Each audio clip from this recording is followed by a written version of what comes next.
사람들은 저마다 다 전환점이 있죠. 변곡점이라고도 하고. 그래서 그 어떤 이 사건을 통해서 그 사건 이전과 이후가 인생이 완전히 달라지는 그런 사건을 아마 여러분 인생 가운데 만난 분도 있고 아직도 만나야 할 분도 있고 아마 그럴 겁니다.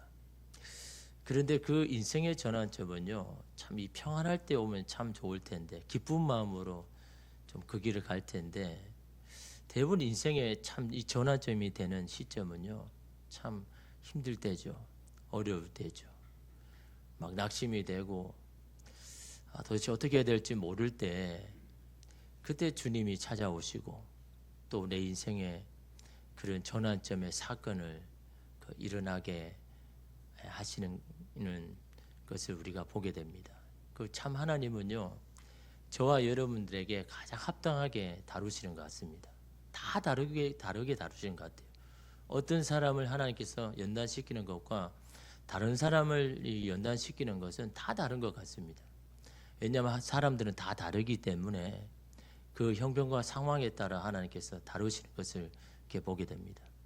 저도 참 이게 참 완악한 사람이고 고집이 센 사람이기에 하나님은 저를 자꾸 이렇게 실패하게 해가지고 자꾸 주님 앞에 겸손하게.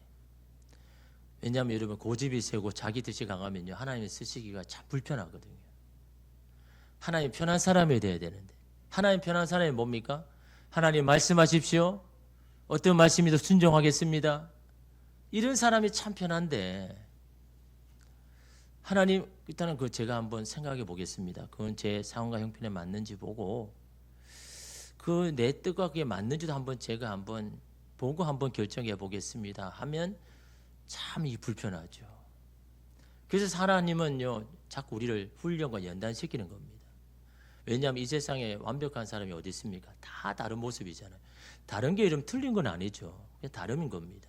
다름인데 하나님 앞에 합당하게 사용하려고 여러 가지 방법으로 자꾸 훈련시키는 거죠. 그래서 여러분 그런 것을 만날 때는요, 하나님 제가 무엇이 달라져야 될까요? 무엇이 변해야 될까요? 무엇이 주님 앞에 깨져야 될까요? 무엇을 주님 앞에 내려놓아야 될까요? 라고 해야 하나님께서 연단한 그 시간이 유익이 되는 겁니다. 그렇지 않고 자기 자신을 바라보지 않고 자꾸 다른 걸 바라보면요, 그 시간이 참 힘들죠.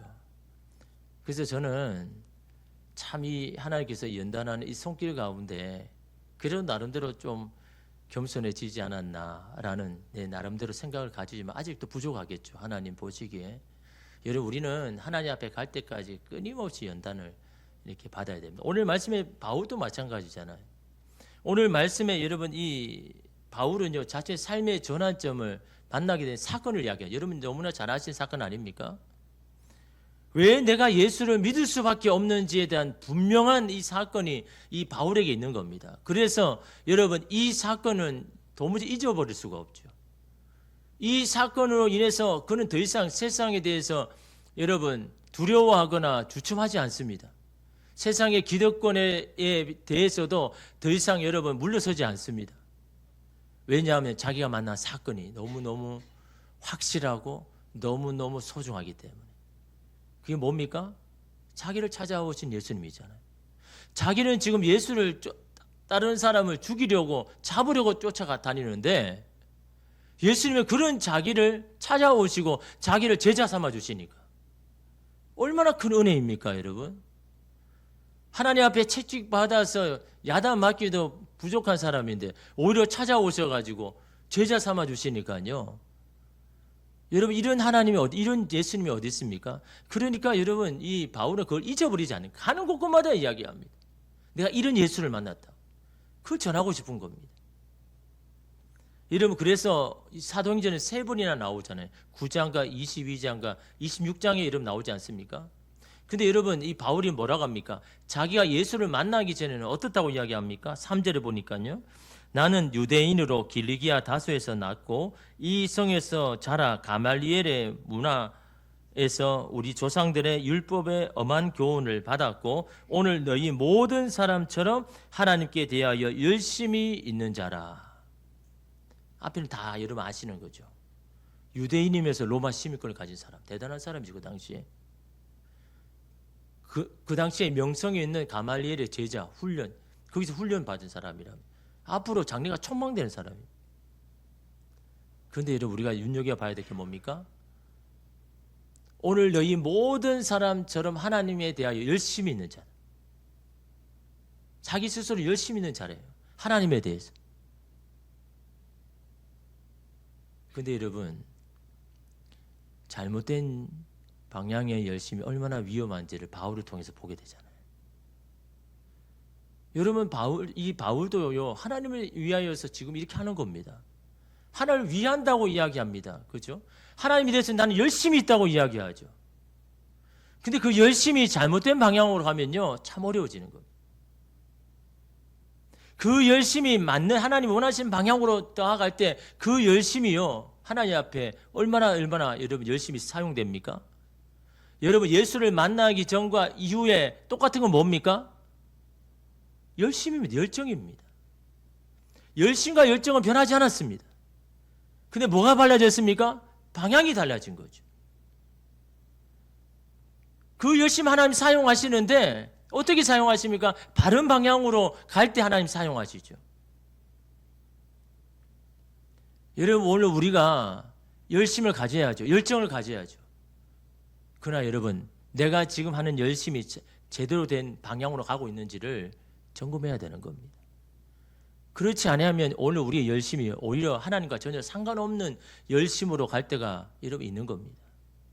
예전에 한 지사님은요 일을 너무너무 잘하십니다. 맡겨놓으면 막 척척 다 잘해요. 어떻게 보면 그런 사람은 참 필요한 사람이죠. 근데 그것만 하려고 하는 겁니다. 그 제가 말씀과 묵상에 대해서 말씀하고 그래도 말씀을 읽으셔야 되고 묵상하셔야 되고 그리고 당신의 그 열정이 시너지가 되어서 하나님 앞에 잘 사용될 수 있습니다. 근데 열심만으로는 안 됩니다. 하나님에 대한 말씀과 기도 가운데 묵상 가운데 가서 정말 내가 하는 이 열심히 올바른 방향으로 가고 있는지 날마다 점검하지 아니하면 날마다 시험과 유혹에 넘어갈 수밖에 없습니다. 그렇게 권면을 해도요 이게 안 듣는 겁니다. 그냥 열심히 하기는 하는 거죠. 일만 하려고 하는 거예요. 그거 자기도 힘들고 남도 힘들어지는 거죠. 이런 바울이 그렇잖아요. 하나님에 대해서 열심히 있는 자라고 했습니다. 그런데 어떻습니까? 이 사람은요 하나님보다 사실 자기 신념이 더 강합니다. 하나님의 말씀과 뜻이라면 자기 신념도 내려놓아야 되는데 그렇게 못하는 겁니다. 자기 신념 따라 사는 사람이 아버지 바울이죠. 여러분 스데반이 주장한 건 뭡니까? 새로운 것이 왔을 때는 옛것은 사라져야 된다 라고 스데반이 지금 계속 주장하고 있잖아요. 새로 왔는 건 누굽니까? 예수 그리스도죠. 예수님 오는 그분이 오늘 자체가 완전하기 때문에 다른 불완전한 것들은 다 사라져야 된다 라고 지금 스데반이 주장하고 있는데 지금 바울이 지금 가지고 있는 신념은 뭡니까? 옛것은 유지되어야 되고 옛것을 흔드는 새것은 물러가야 된다라는 그런 신념을 가진 겁니다. 다시 말하면 자기가 지금 가지고 있는 이 기득권을 여러분 지키고 싶은 겁니다. 그래서 그 기득권을 흔드는 모든 사람들은 그냥 두어서는 안 된다고 생각을 하는 겁니다. 왜냐하면 자기가 그 현재 기득권을 가지고 있는 사람이기 때문에. 여러분 하나님 말씀에 말하면 자기 기득권도 내려놓을 줄 알아요. 그 사람이 제대로 된 방향을 가고 있는 겁니다. 대표적인 사람이 누구입니까? 니고데모잖아요. 바울과 똑같이 바리새인입니다. 오히려 바리새인보다 더 높은 위치에 있죠.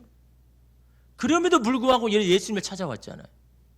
왜냐하면 그는 하나님에 대한 마음, 하나님의 뜻에 대해서 항상 묵상하고 하나님의 뜻이 어디에 있는가, 이 나라 가운데 어디 있는가 항상 고민한 사람이기 때문에. 그래서 현재 자기가 가지고 있는 신념이라도 예수 앞에 그걸 깨뜨리고 내려놓잖아요. 왜냐하면 그 사람은 제대로 된 방향을 가고 있으니까요. 제대로 방향을 가고 있다면요, 예수님의 뜻이라고 말씀이라면 언제든지 내 것을 내려놓아야 되는 거예요. 그것이 내가 맞다는 신념이라도 내려놔야 되는 거예요. 그래야 이러면 그 길을 똑바로 가고 있는데 바울은 그렇지 않은 겁니다. 자기 신념이 더 앞서는 겁니다. 그래서 예수님께서 찾아오셔서 이 바울을 멈추게 세웠죠. 이런 6절에 보니까요. 가는 중 다메섹에 가까이 갔을 때에 오정쯤 되어 홀련히 하늘로부터 큰 빛이 나를 둘러 비치매. 여러 가지 것들이 들어있죠. 그는 예수를 따르는 자를 죽이려고 잡으려고 얼마 정도 달려왔느냐니까 일주일 동안 250km. 요즘 같으면 뭐 차 있으면 그냥 하루 만에 가지만 그 당시에 여러분 그렇습니까? 말을 타기도 하고 그냥 걸어가기도 하고 일주일 동안 250km 쉬지 않고 그냥 온 겁니다. 뭘 하기 위해서요? 자기의 신념을 깨뜨리고 자기 기득권을 빼앗는 사람이라면 누구라도 지금 잡으려고 하는 그 열심으로 지금 온 겁니다. 그래서 여러분 거의 쉬지 않고 이제 다메섹에 있는 오아시스가 있는 다메섹에 거의 다 도달했는데 여러분 그때 시간이 오정이라고 하죠. 오정은요 햇빛이 가장 강렬할 때, 가장 뜨거울 때인 겁니다. 그래서 대부분 사람들 이 시간에는 야외 활동 안 하죠. 그냥 집에서 그냥 쉬죠. 그럼에도 불구하고 이 바울은요 쉬지 않고 달려온 겁니다. 그 뜨거운 배려, 그만큼 열심히 있는 자고, 그만큼 열정이 있는 자가 바로 사울이라는 것을 여러분 보여주고 있지 않습니까? 그런데 그를 멈춰 세운 것은 뭡니까? 그의 열심, 그의 열정, 신념을 멈춰 세운 게 뭡니까? 오늘 말씀에 보니까 하늘로부터 빛이 바울을 비추었다라고 이렇게 이야기합니다. 이 빛은 어떤 빛입니까? 정오의 뜨거운 태양빛입니까? 아니죠. 하늘로부터, 지금 있는 빛이 아닌 다른 하늘로부터 온 빛이라고 이야기를 하고 있는 겁니다. 여러분, 이 빛으로 여러분 어떻습니까? 사울은요 사흘 동안 눈이 멀었습니다. 이 빛이 너무 강해서. 근데 어떻습니까? 그 빛은 어떤 빛입니까? 바울만 집중적으로 이런 비춥니다. 그걸 어떻게 알 수 있습니까? 그 빛을 여러분 본 사람들, 다른 사람은 눈이 멀지 않았습니다. 바울만 여러분 눈이 멀었습니다. 그러니까 그 빛이 지금 바울만 집중적으로 향했다라는 것을 말합니다.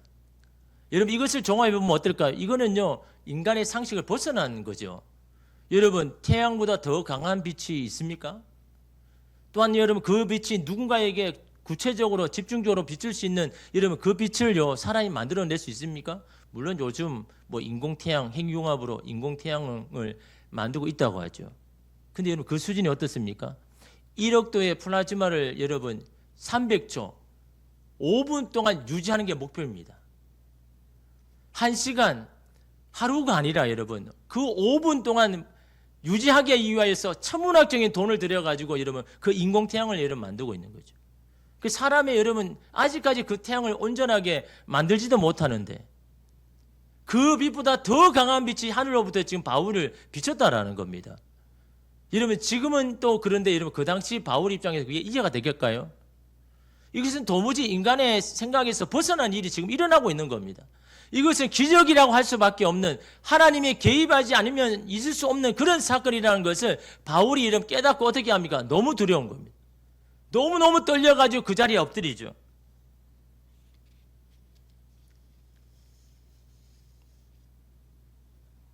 고집이 여러분 강한 사람, 뭐 신념이 센 사람들을 보면요 어떻습니까? 꼭 여러분 그 사람이 하나님 앞에 돌아올 때는요 어떤 큰 사건들이 있죠.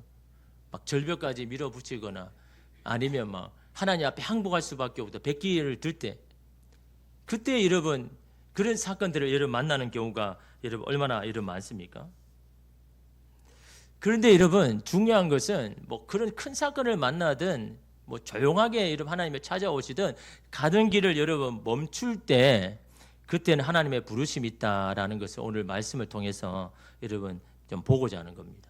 나의 뜻도 아니고 나의 의사도 아닌데 갑자기 하는 일들이 멈췄어요. 안 돼요. 그럴 때는 여러분 하나님의 분명한 뜻이 있다라는 것. 그것을 바울을 통해서 여러분 오늘 우리에게 이런 말씀하고 있는 겁니다. 그런데 그 멈추게 하신 부르심에는 하나님의 분명한 뜻이 있다라는 계획이 있다라는 이 한 집사님이 계시는데요. 미국에서 박사학위를 받고 미국 현지 기업에서 잘 다니고 있던 사람이 이 몇 해 전에 국내 이 대기업 임원으로 스카우트 되어 왔습니다. 너무너무 그 사람이 현지에서 미국에서 이렇게 잘 하니까 이 한국에 있는 이 대기업에서 그 사람을 이렇게 스카우트 한 거죠. 그래서 그는 이렇게 생각한 거죠. 여기에서 이게 잘 있다가 이 한국에 간 것은 하나님이 나를 이곳으로 부르셨다라는 그런 이 확신을 굳게 믿고 이 한국에 온 겁니다. 하나님이 아니면 내가 여기에 오지 못했을 건데 하나님이 분명히 여기 오셨다. 하나님의 부르심이 여기에 있다라고 그렇게 이런 생각한 겁니다. 그래서 입사 첫해 그는 자기를 불러준 이 상사의 전폭적인 지원으로 대단한 업적을 세우고 능력을 이렇게 인정받았습니다. 근데 그것도 잠시죠. 그를 도와줬던, 그를 불렀던 상사는 다른 자리를 가고 그 자리에 새로운 상사가 왔는데 이 사람은 자기를 그렇게 노골적으로 견제하는 겁니다. 그래서 그가 만든 프로그램을 자기의 것으로 가로채기도 하고 잘 진행되는 프로젝트를 갑자기 중단시키기도 하고 어떨 때는 감정적인 거친 말 막 하기도 하고 그게 사실 너무너무 힘들잖아요. 너무너무 순탄하게 지금 잘 가다가 갑자기 너무 삶이 힘들어지니까 회사 상영하기가 너무너무 힘든 겁니다. 그래서 막 회사 경영진에게 이야기를 해도 이게 듣지도 않고 그래서 이 회사를 떠나기로 결정하면서 그런 마음이 드는 겁니다. 하나님 나를 여기에 부르셨잖아요. 그 미국에서 그렇게 잘 편안하게 잘 살고 있는 나를 하나님 여기에 부르신 건 하나님의 뜻이 있잖아요. 근데 하나님 나를 이러려고 여기에 부르셨습니까? 여기에 와서 나를 이렇게 힘들게 하고 이 회사에서 떠나게 한 것이 하기 위해서 나를 부르셨습니까? 라고 하는 그런 여러분이 의심도 있지만 속상한 마음이 여러분 막 든 겁니다. 왜 그럴까? 안 그렇겠습니까? 그냥 미국에서 편하게 그냥 살면 되는데 이 한국까지 와가지고 하나님의 뜻이라고 생각했는데 갑자기 이러면서 이 하는 일들이 방해를 받고 안 되니까 이제 떠나가게 되니까 하나님의 이 부르심에 대해서 의문이 생긴 겁니다. 하나님 왜 나를 여기 부르셨습니까? 그 회사를 떠나는 날 함께 있던 직원 몇이 집으로 찾아왔습니다. 그리고는 감사 인사 말을 하는 겁니다. 말씀은 안 드렸지만 상무님에게 많은 것들을 배웠습니다. 이렇게 좋은 가르침을 주셔서 너무 감사합니다. 그래 이 말을 듣는데 하나님께서 왜 나를 부르셨는지에 대해서 그 의미를 다시 생각하게 됩니다. 자기는 하나님의 부르심 앞에 뭔가 대단한 일, 특별한 자리 막 이것을 기대했는데 하나님의 그 부르심 안에는 그런 것만 있는 게 아니구나. 나의 부족한 것, 내가 채워야 될 것, 그것을 통해서라도 이곳에 오게 해서 나를 배우게 하는구나. 내 능력 믿고 내 기술 믿고 내가 내가 잘하면 될 것이라는 그런 생각을 버리게 하고 어떻게 하면 서로 도와서 이 일들을 하게 만드는지에 대해서 여기에서 배우게 하신 바로 하나님의 뜻이 바로 여기에 있다라고 그렇게 여러분 간증을 했습니다. 하나님의 부르심엔 뜻이 있죠. 거기에는 여러분 좋은 것만 있는 게 아닌 겁니다. 그것을 하다가 여러분 안 될 경우도 있죠. 그러나 거기에는 하나님의 분명한 뜻이 있다라는 거예요. 하나님의 부르심이 있다라는 거예요. 우리의 연약한 것들을 채우셔서 하나님의 쓰시기에 필요한 사람으로 만들어가는 하나님의 뜻이 거기에 여러분 있다라는 거죠. 오늘 말씀에 여러분 바울을 부르신 것도 마찬가지잖아요. 바울이 여러분 모든 것을 갖췄지만 하나님 보시기에 이런 부족한 것이 있는 겁니다. 그래서 그가 가는 것을 여러분 멈추게 하신 건 아닙니까? 어쩔 수 없이 멈추게 된 거잖아요. 바울은요. 자기가 원해서 멈춘 게 아닌 겁니다. 자기의 의사와 상관없습니다. 어쩔 수 없이 멈추게 여러분 되었지만 여러분 이 하나님의 이 부르심 앞에 이 바울은 놀랍게 인생이 여러분 변화되었다라는 거죠. 여러분 7절에 보십시오. 내가 땅에 엎드려 들으니 소리 있어 이르되 사울아 사울아 내가 왜 나를 박해 하느냐 하시거늘 이라고 합니다. 땅에 엎드라는 건 완전히 항복했다는 거죠. 하나님께서 이런 말씀하시는 때를 여러분 우리 봐야 되는 거죠.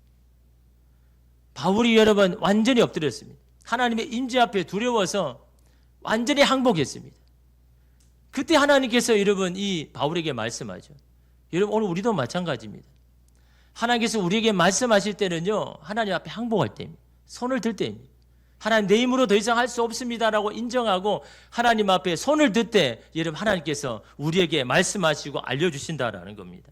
바울이 완전히 엎드렸을 때 어떻습니까? 하늘에서 소리가 들렸다고 이야기하지 않습니까? 사울아 사울아 내가 왜 나를 박해하느냐. 무슨 말입니까? 너의 열심의 방향이 잘못되었다는 거예요. 너가 쏟아야 열정과 열심이 잘못된 방향으로 지금 가고 있다. 너는 나와 다른 반대편에서 그 열심을 하고 있다라고 이러면 알려주시고 있는 겁니다.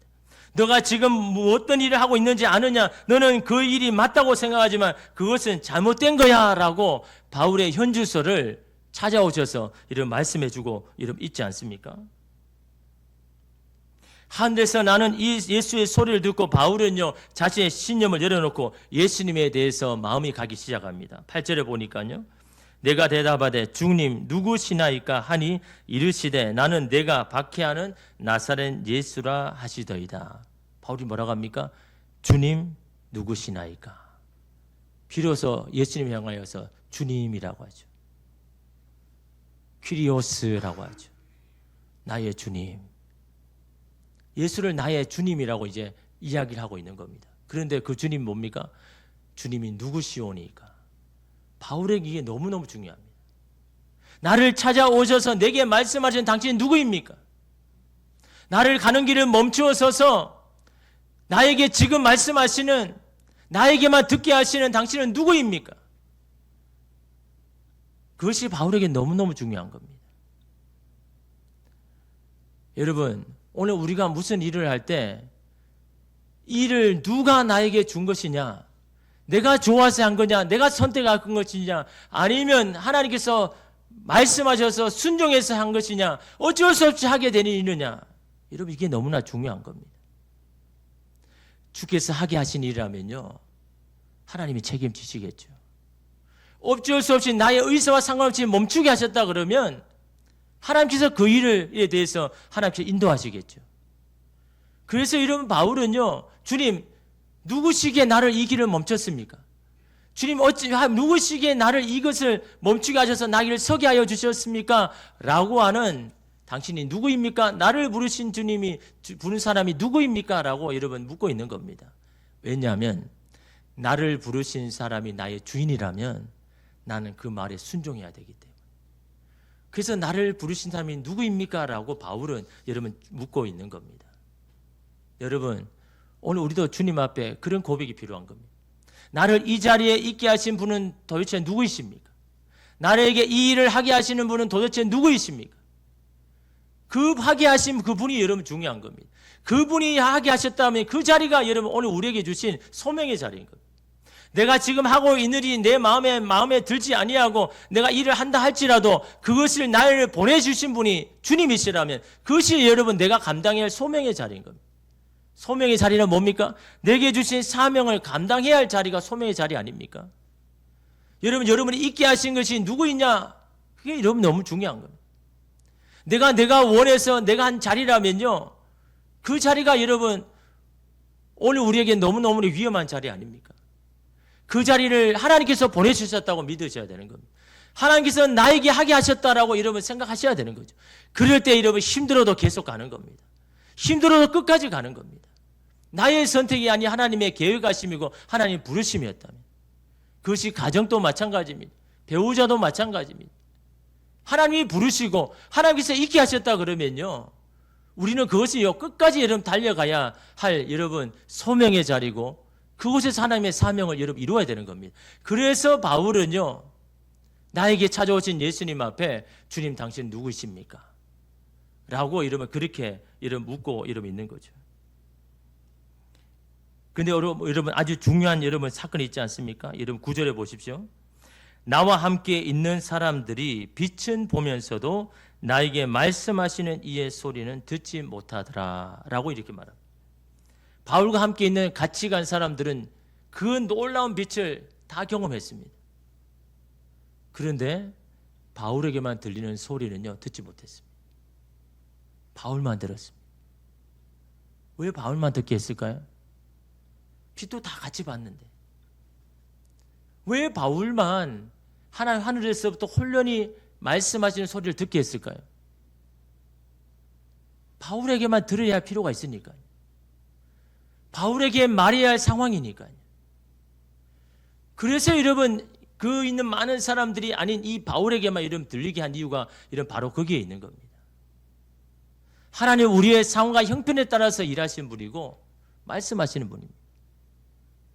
그러면 우리는요, 하나님 왜 저 사람은 아니 저렇게 기도하면서 잘 듣게 하시다가 왜 나는 하나님 이렇게 나의 간절한 기도에 침묵하십니까? 라고 이런 그런 마음이 듭니까? 하나님 왜 저 사람은 쉽게 가는데 나는 왜 이렇게 굳이 이렇게 힘들게 가야만 되는 겁니까? 여러분 하나님 우리를 사랑하지 않아서 그럽니까? 하나님 우리를 미워해서 그런 겁니까? 하나님 우리를 덜 사랑해서 그런 겁니까? 그 사람마다 여러분 가야 할 길이 있고 그 사람마다 해야 할 일이 있고 그 사람마다 상황과 형편이 다르기 때문에 하나님께서 그렇게 다루고 계신다라는 거예요. 그래서 하나님의 이 부르심 앞에 하나님 앞에 우리가 원망하고 불평하지 말아야 할 이유가 바로 거기에 있는 겁니다. 오늘 저와 여러분의 상황에서 가장 합당한 길을 여시고 합당한 방법을 이끄시는 분이 여러분 주님이시기 때문에 바울만 여러분 이 말씀을 드려야 되기 때문에 바울만 이 소리를 듣고 자신의 가는 길을 멈추고 다시 달려갈 길이 있기 때문에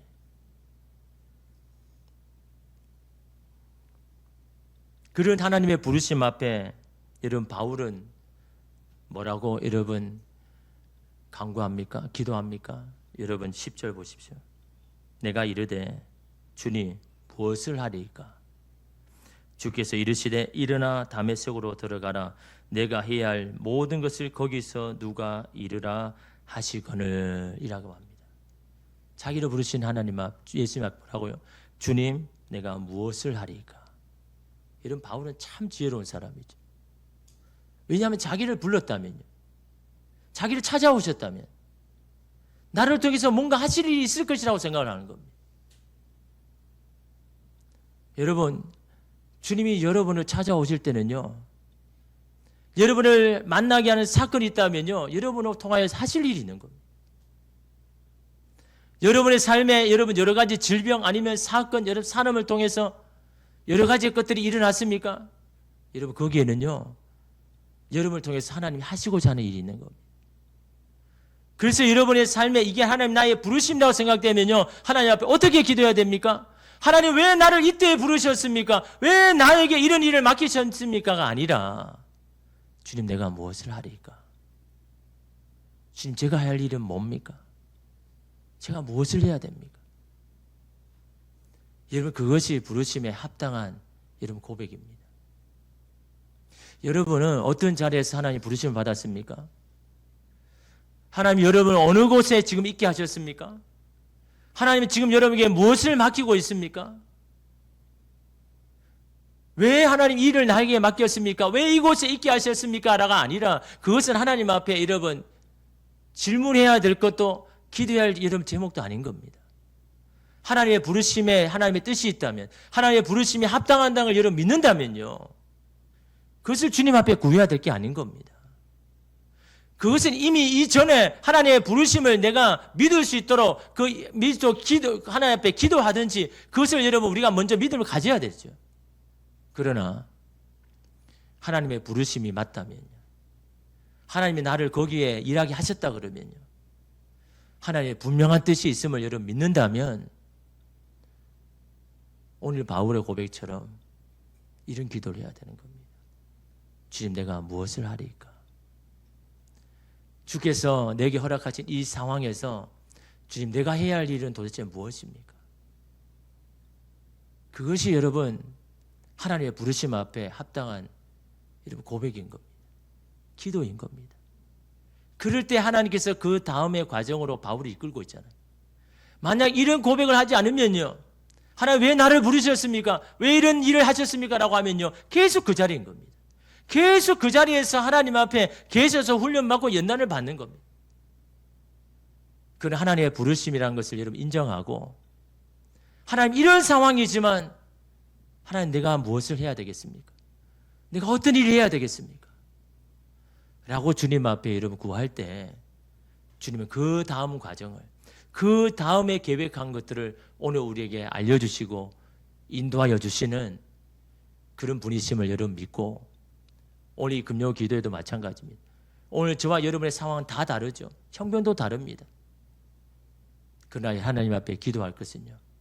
주님, 내가 있는 그곳이 하나님 나를 부르신 현장이라는 걸 내가 믿게 하여 주시고 거기에 하나님의 신실한 뜻이 있음을 내가 알게 하시고 그곳에서 하나님 내가 해야 할 일들을 알려주셔서 나를 통해서 그곳이 하나님의 뜻이 이루어지는 그런 자리 될 수 있도록 주님 나를 사용하시고 나를 통해서 하나님 역사해 달라고 기도하는 저와 여러분 되시기를 주님의 이름으로 축복합니다. 기도하겠습니다.